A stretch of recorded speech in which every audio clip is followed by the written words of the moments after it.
And it can take time, like I mentioned, years for a reason. Like a security posture and a security program takes years to develop fully.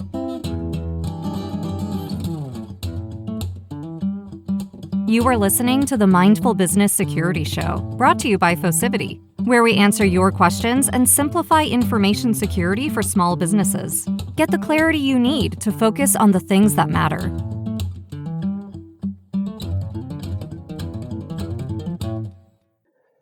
Hello, hello, hello. Welcome back to the Mindful Business Security Show. I am your host, Accidental CISO.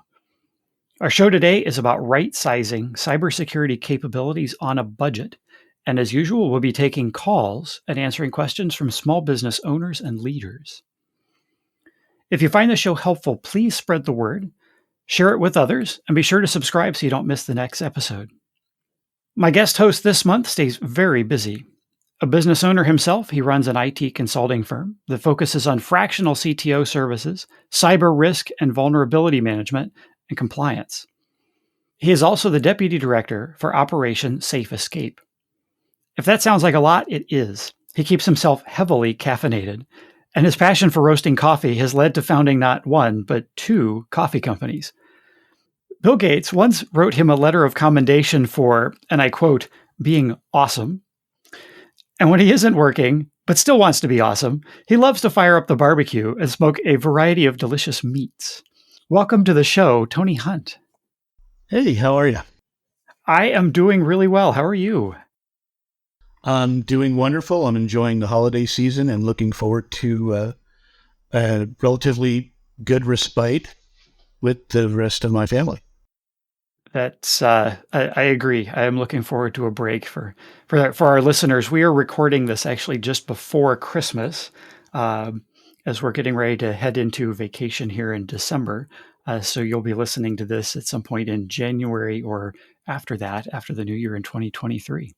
So Tony, I'm not familiar with Operation Safe Escape, and our listeners may not be either. Can you tell me a little more about that organization and the work that you're doing there? Sure thing. Operation Safe Escape is a nonprofit organization. We are geared towards helping survivors of domestic violence, trafficking, stalking, abuse, harassment, etc. Our main separation from the bulk of most other support organizations in that sector are that we comprise mainly of a large number of security professionals. And that includes law enforcement, OSINT specialists, and digital forensics professionals. In other words, we have resources that most support organizations don't even try to touch. They look for guidance and everything. We end up supporting them too. So we're able to actually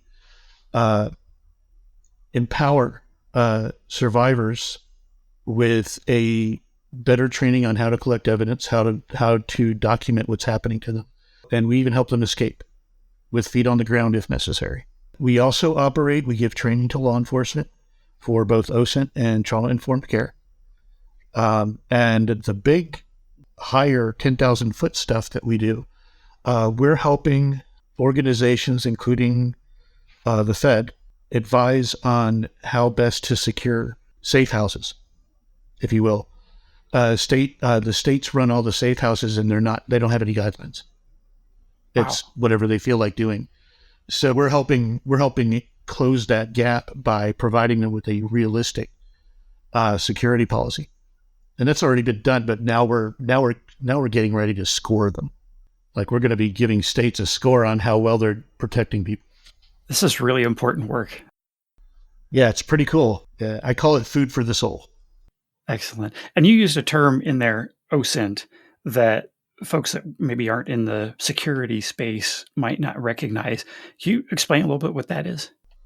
Sure. It's open source intelligence, and it is the process of investigation where you're gathering data about an event, a person, anything like that from public sources. Like you are deriving your information from non-restricted areas. So what's happened is there's an entire space now of investigative services that focus on that publicly accessible data. So that trail of digital breadcrumbs that we leave everywhere in our daily lives these days. Exactly. Excellent. Thank you. That's a really good explanation of that. So I have to know the story behind the letter of commendation from Bill Gates, the founder of Microsoft. Is that one that you can share? Is that a story you can share? Oh yeah, I can share.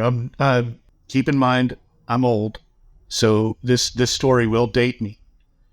A long time ago, in the 90s, you didn't have the protections and the common knowledge of security. People didn't respect it, so you didn't tell everybody that you were focused on security because you were immediately branded. So most of my work was as tech support. I did some installations when I started off in the industry, and I got into telecom, and that kind of graduated into a contract offer from Microsoft as tech support still. At the time, the pay was decent, and, we all have those jobs that got us started in the industry in some way or another. Shortly after I started with them, we were rolling out Windows 98. And very shortly after I got on the Windows 98 team, I got a promotion I didn't know I was getting. I know how those go. Yeah, this was a big surprise because all of a sudden, all my cases were coming from the office of Bill Gates. And I thought something had gone wrong. And I was really scared. And I literally I printed my caseload and took it to my supervisor. I was like, hey, all these are coming from Bill's office. Are they okay? And he started laughing. He's like, no, you're on the team. There's only 9 of you. You're taking care of all the VIP cases that are coming into Bill's phone. And I was like, they're calling him for tech support, really? And he's like, yes, they're calling him for tech support. The name of the team is MTS Hot. I don't know if it still exists or not still. The team's job was a little bit above and beyond tech support. I mean, we were there to make sure whoever was calling got taken care of, period. Because it was all VIPs. It was like everybody who was influential, they weren't calling them as tech support. They were calling his phone. So what ended up happening is they formed the support team, and surprise, I was on it. They didn't tell me I was on it until I was already getting casework. And this particular case was pretty cool. It may or may not have been a chief editor for Forbes. There was a problem with his computer, and he didn't know how to fix it. It had nothing to do with Windows 98, by the way. But he didn't know. Nobody knows that stuff. They just call whoever they can call to see if they can get help. And in this case, he called Bill. So I went ahead and rock started it and basically got it taken care of. Now, back in these days, it's not plug and play. This was the first iteration of plug and play, and it didn't always work. I remember that. Plug and pray, I think, is how we referred to it back then. And it was also the first iteration of Microsoft supporting multiple monitors. So things were crazy, and people were trying everything. And bottom line is, I got them fixed up pretty quickly. It only took about 3 hours to get everything handled. And the guy was super impressed. Apparently, he wrote Bill's office, complimenting me on my work with him. And there's no way they would have known it was me without having to check up on everything that happened in the case. Now, back then, every call was recorded. So this meant that they had actually listened to the call, all 3 hours of it, and said, okay, this is pretty good. And all I got was this email coming from his office that says, "Dear Tony, we got a call from," I honestly can't remember the guy's name. And they really appreciated how quickly you got them handled. Most people rock this much, and there's like 5 dashes with an arrow at the end of it. And this is how much you rock. And the line goes all the way across the sheet, and it's got the arrow at the end. So it's like 3 times bigger than the other one. And thank you for being a rock star and helping us. And the signature was Bill. And I love it. I was like, who's Bill? Yeah, it never occurred to me that it might actually have been him. It didn't register right away. It didn't. Funny. Yeah, I was like, who's Bill? Because I don't know them. There's nobody named Bill on the team. Tony, what Bill do you know in Redmond? That's where it came from. And I was kind of flabbergasted. I was like, I just got an email from him. That's cool. I was walking tall for a little bit there, and Yeah, that got framed. Awesome. Yeah, no, I would imagine so. Do you still have it? Somewhere. It's not hanging up. It's probably in the attic, but to be honest, but I did not let that go of it. Obviously, that was a memento I'm not going to get rid of. Obviously, you've been helping, clients and people with computers and cybersecurity for a long time now. As you're helping your clients today, developing their cybersecurity capabilities and planning, their roadmaps and those types of things, going into 2023, what sort of trends and budget strategies and those types of things are you seeing for IT and security with your clients, small business clients? From our point of view, the environment changes. Like you and I, the environment for us changes every year drastically. But for them, they stick with what they know. They pay for what they know, and they don't change it. So they're using whatever security process they were told to use 3 years ago. If they have active IT resources, it might be a little bit more improved, but without like an MSP that knows what they're doing or an MSSP, it's usually got a bunch of holes in it. And if you had to pick one thing like that you wanted every small business owner to know about security, what would that be? Better passwords and MFA, man. Every breach I've worked is because MFA wasn't there. Every single one. That has been my experience. That has been the huge commonality across any of the IRs that I've worked in. And I haven't done a ton of IRs, but in the last year and a half, 2 years that I have been involved with as I've been doing consulting work, MFA has been that commonality. Absolutely. I did one about 6 years ago, and it was a bank, and they had a policy. Everybody had an RFID that they had to use for any access on anything. VP, power user, got real wise to it, and and he turned off his two-factor on his computer, and he got breached with a massive ransomware package. And so, yes, it's still the same. 6-7 years later. Yep. Get that MFA. Keep it on. And it's tough when you've got folks in leadership roles that want to make changes, make exceptions just for them, and they don't understand the impact that really truly can have on the They literally business. can't be the exception. They're the high risk target. Exactly. So we've got some callers lined up. We're going to jump over to the phones here. Are you ready to go answer some questions on the phones? Absolutely. Awesome. Let's go. Do the cybersecurity risks to your business have you confused? Visit Focivity.com/podcast. That's FOCIVITY.com/podcast and sign up to be a caller on a future episode.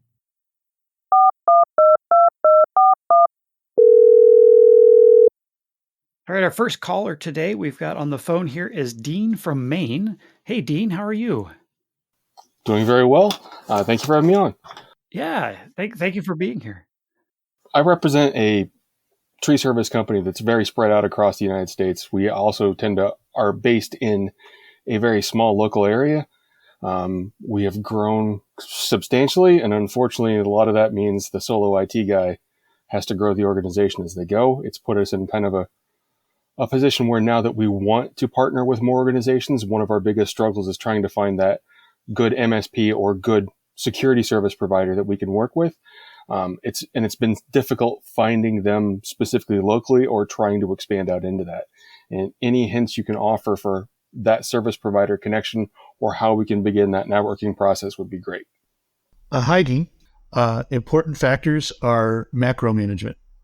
You've got a lot of people to manage, and they're spread out quite a bit. So you play the hand you're dealt. You need, one, identify the gaps that you already have. I can see one of them is you don't have a choice. You're going to be working decentralized. And MSSPs that you're going to want to work with are going to, they need to offer a really good endpoint protection solution. Probably MDR or XDR included. Now the reason for this is there's three main goals there. Is one, They offer the most enhanced protection you're going to get on a mobile device. 2, that usually includes a very strong amount of remote administration. Makes it very easy for you to manage in groups, or them to, however you're planning on having that happen. And 3, your company's general liability is going to mandate that you have it. You don't know this because you didn't ask the question usually, but any cyber coverage that they offer will absolutely require that you have XDR or MDR running on your endpoints in order to make a claim. They don't bring it up usually. They make sure that you have the paperwork, but if you didn't read it, you didn't read it. Like the big companies, they know they have somebody in compliance that knows this has to happen. This little checkbox has to happen. But the smaller companies, they simply don't have time or the resources to read through those policies properly.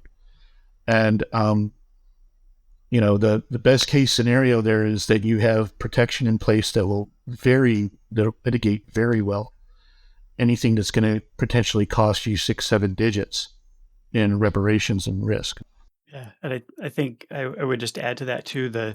I'm seeing a shift in MSPs where sort of in the old days, it was a lot of just break fix support, but there's a newer breed of MSPs out there that can bring in a full like security stack and everything with their service, and ends up being sort of a turnkey offering that they can drop in. So I think if I were in your shoes with the distributed workforce, as Tony was mentioning, I would probably try to focus on finding one of the more like full stack MSSPs that with that turnkey offering that can come in and they've got and the reason for that is they already have vetted those tools and know those tools work together. They're able to support it, and it takes a lot of the work and the figuring out which items, choosing technologies and those kind of things just out of the mix. So it makes it a lot easier. The downside is they're not cheap, and so I'm seeing a lot of these in like the $200 to $300 a head range, because that's including not just the support and the talent, the people, but it's also a lot of the tools and licenses that they're going to roll out for an entire stack of stuff. And they can help with migration as well. If you've got certain things that you're already using that are duplicated by stuff that they have, they could help with that migration. Some of them they can pick and choose and support what you have as well. But I think if I were a one-man shop or running a very small shop in an organization, the size of what you've described here, I would probably look at going with one of these more like full service ones. And, again, not cheap, but you're getting a lot with that from a licensing and manpower standpoint. And a lot of times they can offer a lot of advice on technology and those types of things. Some will offer like virtual chief information security officer or virtual CIO services as well that you can get. Or if they don't offer them directly, they can partner with other firms that offer those things specifically. I think that kind of dovetails into the question I have about the whole finance portion, is that we have kept everything together with duct tape, baling wire, string, bubble gum, and done a decent enough job as we go. How do I prevent the CFO from having a coronary the first time I present? We've been going on the cheap for so long. You still need all the services we currently offer. Plus, now we're at that additional per head. There's 2 ways you can, the whole, just lay it out in front of them and let them have the coronary. Get them used to the idea. There is that. They got to get acclimated to the budget that's going to be required. 2, go in there forearmed. I actually had to do this on a huge project about 5 years ago, where the CFO had absolutely no idea what a top tier security program was going to look like. The company wasn't large, but they were dealing with massive amounts of finance and assets, and there were just too many gaps to leave it alone. And so what I did is I I started shopping, and I got quotes from 3 of the big players and 1 little one. I got somebody local who wasn't that large, but I got 3 of the big players to bid too, to see. Basically, I'd get a baseline on what they could do and what they couldn't do. Make sure that the gaps that we knew we had to get fixed were covered in whatever they were offering. And that says, hey, these guys aren't the ones, but this will give you an idea of what everybody's charging and what they're doing for it, what they'll do for us. And the trick there is letting them make the decision. And it usually gives you a year or 2 of good work in shoring up the infrastructure, and it's paid for. At this point, it's their decision. They figured out what they want to do. They know how much it's going to cost, and the onus is on them to either expand or limit your work. For the most part, it worked. The good part is that they were reliant on me for a determination of budget, not to ask permission for it. I didn't know that at the time, but that's the way it ended up happening, and we ended up getting everything we needed. Something that may also work well is to compare the organization to a standard of some sort, and there are several good ones for small businesses. The Center for Internet Security's SIS-20 framework, the NIST CSF framework are 2 good ones that might apply in your particular situation and industry. But how you stack up against sort of those established industry frameworks can help you represent then the maturity of your program to leadership. And it's important to focus on maturity, and that all of this, there's no absolutes in security, and that it all has to do with maturity levels. And that helps them. It kind of primes them to start thinking around maturity and risk and mitigating those risks. But that then, as you look at that, you can start putting together sort of a matrix of capabilities that the organization really should have, and help them understand that the security landscape is changing. Things like ransomware as a service have really lowered the bar in very recent years, to where what you've been doing for many years up to this point, to keep doing that same thing in the face of what's changing in the industry, is probably not going to be a successful strategy in the long term. And to meet that, you're going to need to step up a little bit. You may also be able to have a third party come in and do a security assessment with you, where they actually would take you through a structured set of questions through one of these frameworks and understand your program as it stands today. And they can articulate as a independent third party, where your information security program is on this sort of maturity continuum. Make sure that the assessor is going to work with you as they're putting together the report to make sure that what they're finding, the way things are articulated, are aligned with what you've been trying to communicate already. So if you've been having trouble getting traction on things, having that third party come in and can give you a boost. But at the same time, you'll want to make sure that things are represented fairly. And we see this sometimes in security, and it honestly, it sucks.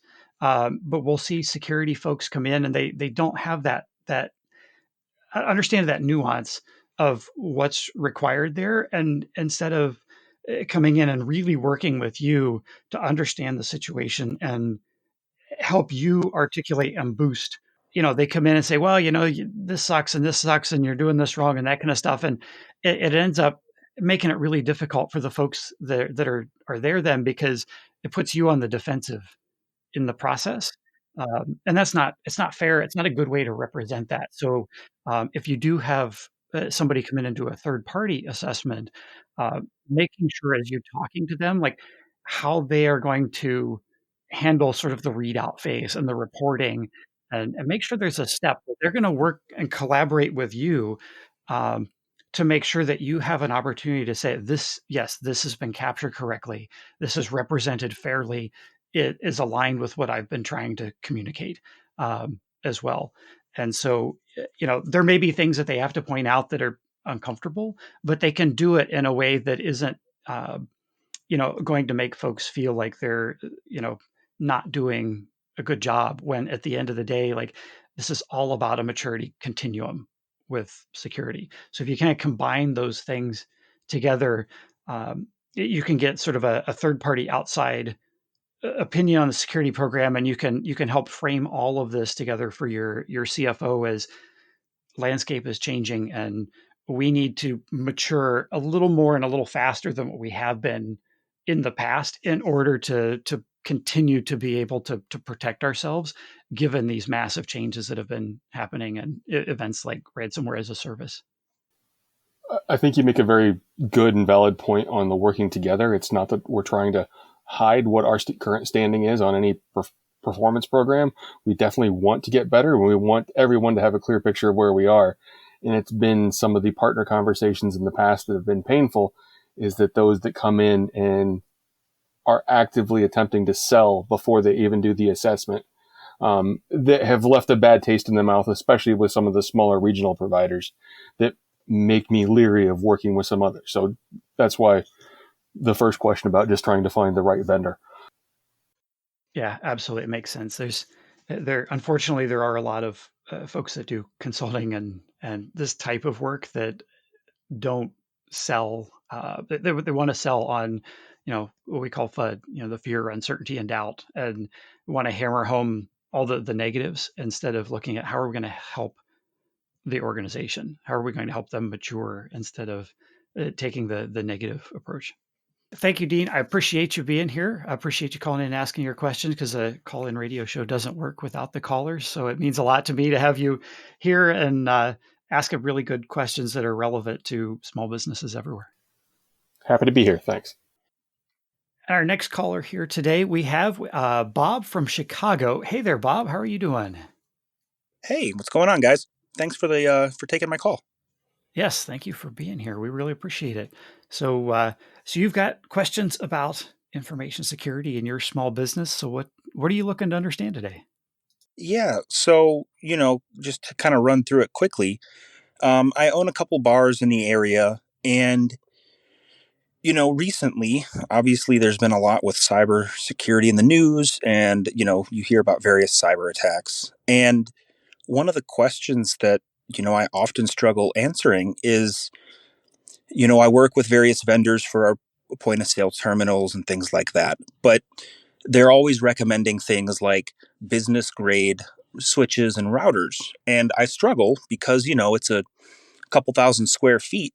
Why we can't just stick with some of the standard stuff that I could go and spend for maybe $50, $100 at a Best Buy. Hi, Bob. This is Tony. Nice to meet you. There are a few items that occur on switches that are not readily available, that network equipment, that quote, I'm using quotey fingers, you can't see it, but I'm using quotey, business class hardware. The few of the things that do matter are usually regarding their power supplies and their power management and how much processor power they actually put into the switch. Switches are usually smart to a degree. They can be autonomous, but the reality is the better the switching ability, the less problems you see when the traffic is high, like it's coming from all points. You don't see it much if everybody's just watching a video, but if there's a lot of back and forth activity, that switch is getting put to work. And that goes for routing equipment too. And that would make sense. We have a lot of POS terminals. We have about 7 or 8 across the one bar, right? And we have points in the kitchen where they send to. So that does kind of make sense. There's also the matter of warranty and service that goes to them when they do go wrong. We'll use Meraki for a good example. They are notoriously expensive, but they do everything and they do it well, and they're very, very redundant to the point of usually being able, even if your IT service or manage didn't plan for it, if the network appliance goes out, Meraki can usually have a replacement in a couple days tops. It's not going to be cheap, but a lot of the money that goes into their infrastructure and supporting you when those items do have problems. They're not always the perfect solution, though. I'm not trying to sell you on that, because in some instances, it's just not worth it. In a bar, it's honestly worth it, because when your point of sale system goes down, you're screwed. Pardon my French, but I worked in the hospitality industry for a really long time. And when the network goes down, nobody can sell anything. And you may as well just close your doors. That is correct. We're in a plaza, and the building owner has their IT company come through, and the guy always gives me crap about not having the business class stuff. And so I've always been curious why it seems to matter. From my perspective, it's a few $1,000s, and that's eaten into my bottom line.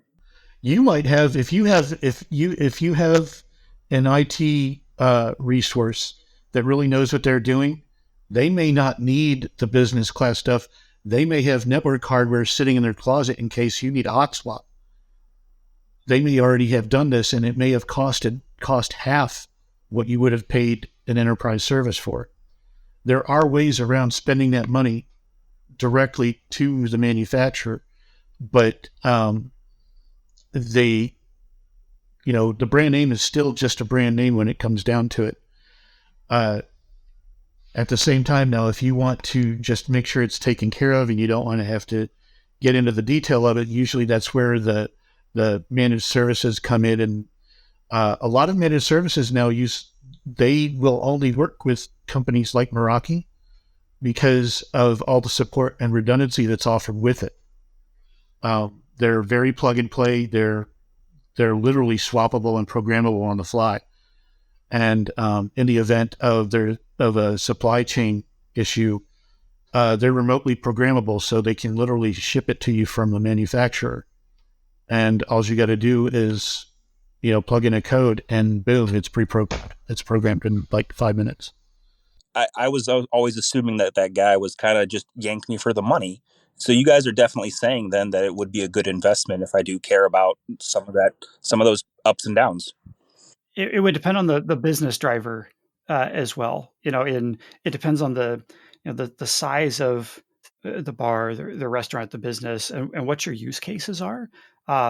If you have a network there with point of sale terminals, and you've got entertainment stuff, maybe you've switched from satellite to streaming, and you've got TVs around the place that need different streaming feeds, they're going to place high definition video load on your network and that kind of stuff. And maybe you got a jukebox that's online, and you've got some other, a Kino machine that gets on the network, and you've got Wi-Fi for the patrons, and you got Wi-Fi for the staff. Like, as things start getting more complicated, like, that's where the features in the more business class networks help you start isolating those different things so that you can apply different levels of quality of service to the traffic, so that your phone calls, if somebody's calling in on your voice over IP phones, like that, your phone calls aren't going to get garbled if the video's streaming on all of the TVs as well, and networks getting congested. Like this, there are some things that may drive that as well. But if you don't have all of that set up, or those different needs, or you don't necessarily need to separate out, your payment system from your some other things on your network because of the way your payment system operates or something. And again, you get into PCI and there be dragons, as they say. But being able to separate those things tends to be something that's really important. And then to the IT guy, or the building's infrastructure guy, though, what they can support is going to go a long way. And so if they're being asked to support something that's being kind of overdriven, you're using it to try to do something that it really wasn't designed for. And, they're the ones that have to deal with, problems and complaints when it's not working. It might be worth looking at that, but I would look at the business drivers, honestly, to understand, like, what does the equipment really need to do? What are my use cases? Because that's really going to inform sort of what tier you need. And honestly, you can isolate your payment systems from other things uh, using just a couple of these off the shelf, small business routers and those types of things, like the what they call like double NAT and those types of things. Like you can set these things up and create separate networks with lower end hardware. It's it's not going to be as robust. It's not going to perform quite as well, but it also won't be nearly as expensive if you don't need all the bells and whistles for your specific use cases. That's really great to know, though. I mean, that really is. At the end of the day, we do have lots of smart TVs throughout the bars. We've got the lottery machine. We've got the jukebox, right? We do have voice over IP for our phone systems. We're going through a bit of an overhaul throughout the complex, and that's what's kind of sparking these discussions. They're looking at getting fiber into the strip here. And so with that, they're trying to push us who, own our little segments to buy more. And as the business owner, obviously this is my livelihood, and I wanted to make sure that I wasn't getting taken for a ride, but that it makes sense. And so you guys definitely confirmed that here. Yeah, and those separating those things, the security features as well, are also important because I know folks, let's just say, security researchers, so to speak, and when they go to bars and restaurants and they connect to the Wi-Fi, like they pull out their phone and they're poking around. They're seeing what's here, what can I see, and I've been to dinner with folks at security conferences where the next thing I know, somebody that I'm sitting at the table with has a movie playing on one of the TVs that isn't supposed to be playing. Yeah. The college kids come around. Oh, yeah.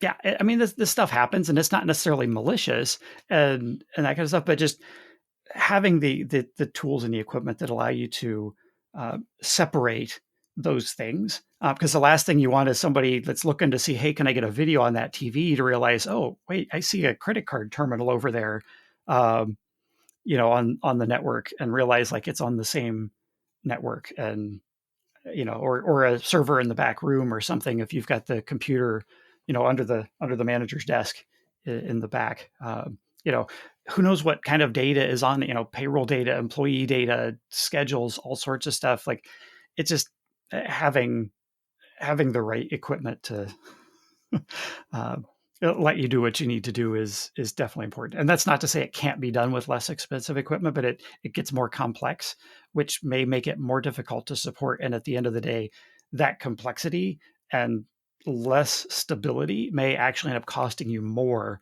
as Tony was alluding to with downtime. Because in business, everything has a cost, and downtime is very expensive. In our personal lives, if our home router goes down for a little bit, like we go reboot it and it's not a big deal. You restart your show that you're watching and you don't lose money. But in just about any business, stability of the network and the equipment is really paramount, because when things are down, you're not serving customers, you're not processing sales, you're losing money every second, every minute of that.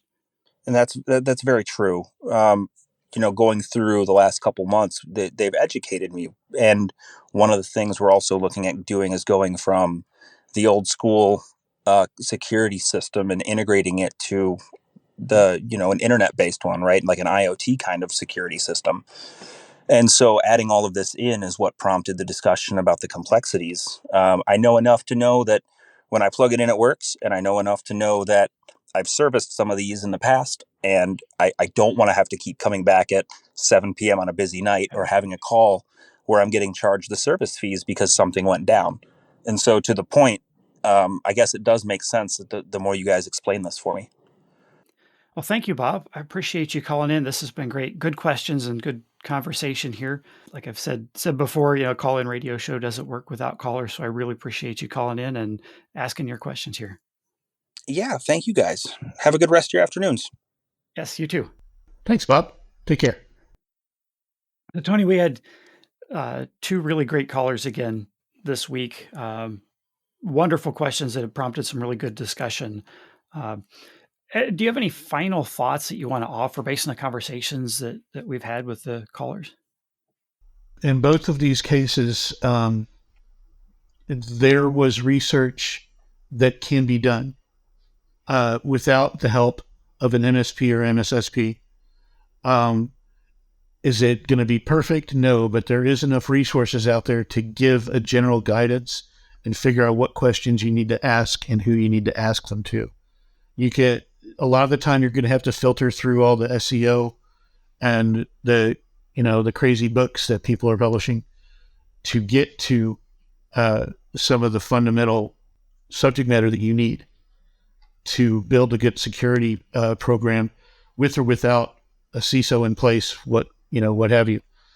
In most of these cases where they come up, these are situations where they don't have security resources on payroll. At that point, you're shopping for an MSSP or MSP that has security chops that is going to take care of you. There's no perfect way of figuring out who the right fit is.